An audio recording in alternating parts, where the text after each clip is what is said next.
In this tutorial, I just want to go over the noun project. Now, it's linked from our file, so if you're not sure where it is under ManageBack.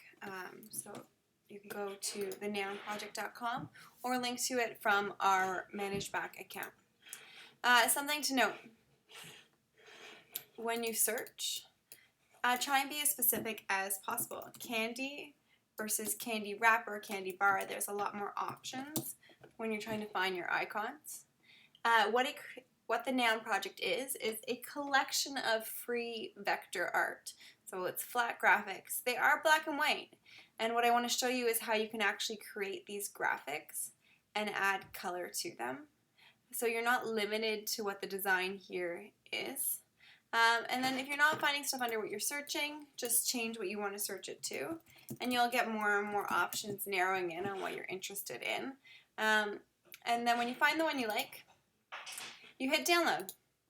It asked me to create an account before, so I already have an account. It's free.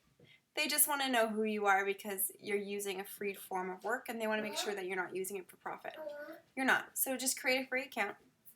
And then here it's asking you if you'd like to register with a PNG or an SVG. It's essentially saying, do you want to use Photoshop or Illustrator to edit your photo? Photoshop, Illustrator. I'm just going to use Illustrator right now. It says, do I want to use this for purchasing? Meaning that I want to put it in an advertisement that actually is used in public. Or I'm just going to use it for a project and I'm going to make sure I give Amblejo credit for their work. So I do that.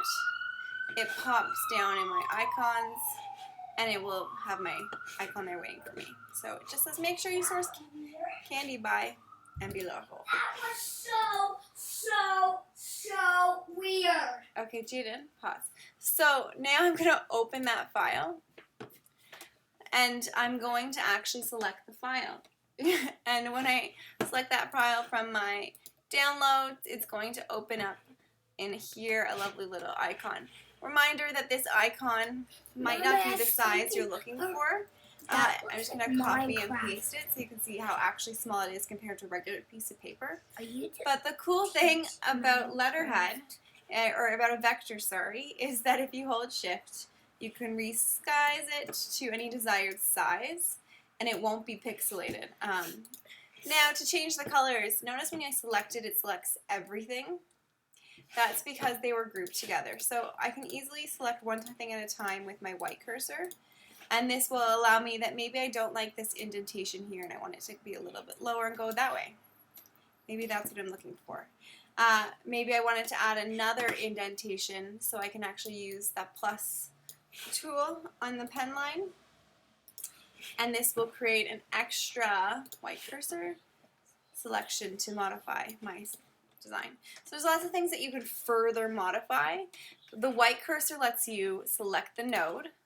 The second click lets you move it. If you try and move it on the first click, it sometimes will move the whole icon. It's not right now, which is nice. But sometimes you just need to go white click and select it, and then the second click is when you move. The plus and the minus are important. Maybe you think there's too many anchor points on the design and you want to minimize. You can subtract, thanks Jaden, you can subtract some of your nodes, and then the plus you can add nodes and those nodes will be further editable. Mama, to change the color, you're making me hot. I have to open the windows. Mom, pause. So to add the color, you are going to grab your paint bucket. My arm's being captured right now. I wish this was visual that you could see my screen. You're going to grab the paint bucket, grab your color, and drop it in. If you'd like an outline color, then you just do the same thing. But notice I am on the white cursor. The white cursor is separate because it lets me select one color at a time. There you go, you can have more differentiations. Black cursor, if I did that all, it would select all of them, and everything would become one color. So you don't want to do that. So make sure white cursor lets you sub-select. When you're done, you're just going to save that file. And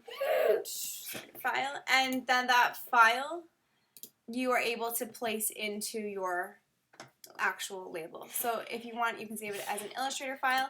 I personally like exporting things as a high PNG, because then it's transparent all around the outside. So I'm going to call this my candy bar and put it where I can actually remember on my desktop and export. This is where you have to say hi. If you say screen 72, it will be blurry, so make sure you say hi. And then that graphic you'll be able to add to your label. So I hope this helps in you customizing any vectors you may require for your project. Remember, in my InDesign file, my criterion, I'm going to write down Abelou's name and give him credit as I use the image from here today. Okay? I hope